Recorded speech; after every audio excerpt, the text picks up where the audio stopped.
If you start to follow your bliss, those beliefs cannot stand the light of your excitement. They cannot stand the light of the purity of the connection you feel. When you're in excitement, when you're in resonance with yourself, when you're in joy, when you're in love, all those qualities, all those states of being become immediately accessible through no other means than following the only compass that you have here. So if you're following your intellect when it comes to your spiritual nature, then you're doing something wrong to yourself. You're doing yourself some harm. Which two is beautiful, and two sometimes happens for many, many decades. So that the experience of it, the confidence that comes from moving away from that, or changing the way you do things, can be so profound that you'll never be full again. So even suffering and even doing yourself harm has a purpose and therefore is holistically positive. Everything serves the light, especially the dark. That being said, would you want to prolong it consciously if you're aware of this process? Would you want to prolong your state of seeking, of darkness, of depriving yourself of all the things you want? Because ironically, if you embody the things that I'm now speaking to, which may again not sound correct in some of your ears, if you embody that, it is my guarantee you will find what you are looking for through the self-deprivation path. But you'll find it through self-joy. And way quicker than through the self-deprivation path. So it has real meaning, it has real purpose. And it is something I think you should all listen to. Even though it sounds woo-woo. Or maybe not, maybe you like the fluffy stuff. But it's not fluffy stuff, that's my point. I have no means at this point to make it sound non-fluffy without it becoming a self-deprivational path. So I'll just make it sound fluffy. And hope you can see through that. Everything vibrates, everything has frequencies. There is no world apart from consciousness. There is no world apart from consciousness. There is no world apart from consciousness. There is no world apart from consciousness. There is no world apart from consciousness. There is no world apart from consciousness. All that you see is simply a frequency of consciousness. The physical focus being one of the densest, one of the most crystallized. But it is still a frequency of consciousness. It's not a world in and of itself. It does not exist apart from consciousness. Now, consciousness is not something that hangs around your brain. It's not something that's produced by your brain. So when I say the whole world is within consciousness, I don't mean the whole world exists within your brain. Although to a certain extent, from a physical perspective, even that is true. Because you're not ever perceiving objectively. You're only perceiving whatever neurons, whatever electricity fires up in your brain. That's what you're perceiving. You're not perceiving a microtone. You're seeing color because of electricity in your brain. You're feeling sensations because of electricity in your brain. So even from a physical standpoint, the brain is a representation of what I'm speaking about from a more spiritual perspective. There is no world outside of consciousness. Where does that shift your allegiance to? Can you feel that shift when I keep repeating it? There is no world outside of consciousness.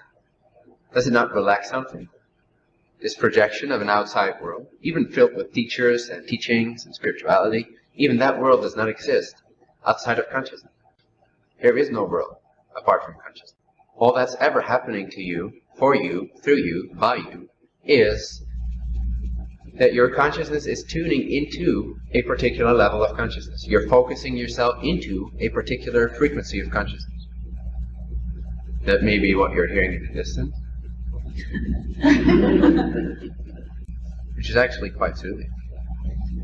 For the purpose of this representation, it can be a low frequency, which doesn't mean that being relaxed is low frequency, or not seeing entities is low frequency, or any of that.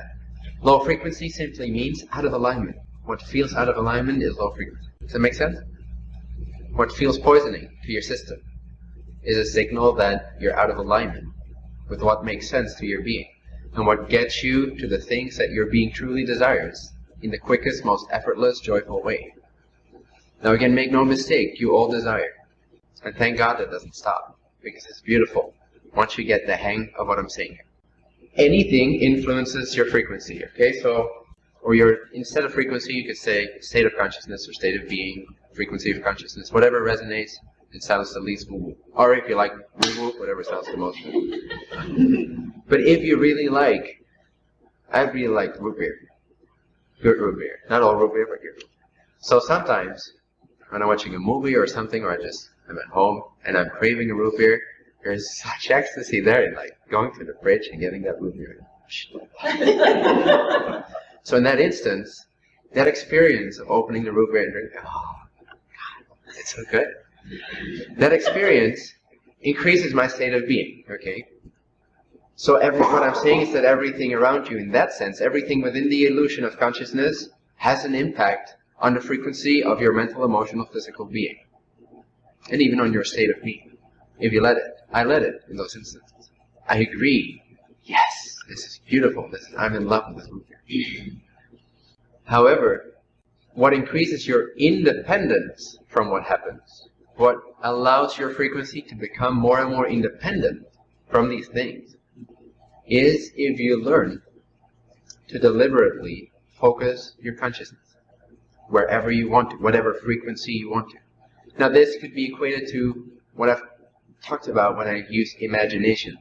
When you're using imagination, not just to daydream in a subconscious way, but in a very conscious, deliberate way. When you utilize imagination, for example, who of you would like to experience the state of doubtlessness?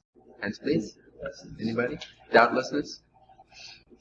Imagine, just close your eyes for a minute, if you're comfortable with that. Relax, take a few deep breaths for yourself. Relax your body, relax your thoughts. Just come into, in a sense, come into your body. Come into your sense of being present here. Your sense of I am. Now imagine a light being. Okay? What I mean by that, in this imagination, imagine a being that has the shape of a human being, but all you see is light. Blue, whitish light, or whatever resonates for you. All that's emitting from them is light. Just imagine that you meet such a being. If it makes it more impactful, you can imagine you're on the moon or somewhere spacey. Doesn't matter, have fun. The point being, imagine that this being, this perfect light being, approaches your vicinity. You see it in the distance. It's walking on the surface of whatever planet you're on. And it's sort of floating toward you. Very peacefully. No disturbances whatsoever sensed in that being. It's 200 feet away. It's coming closer. And you're just marveling at what you're seeing. It's 100 feet away. The light is becoming brighter. It's becoming more intense, and you can feel it more. It's becoming more visceral. As if the perfect warmth of the sun is approaching you in humanoid form.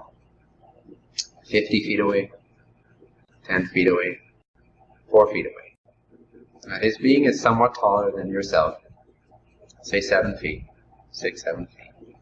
And it's pure light. You can't even see facial features, because it's just pure light. You can't see skin, muscles, none of that. You can see the outline of a humanoid form, but it's made up of pure light.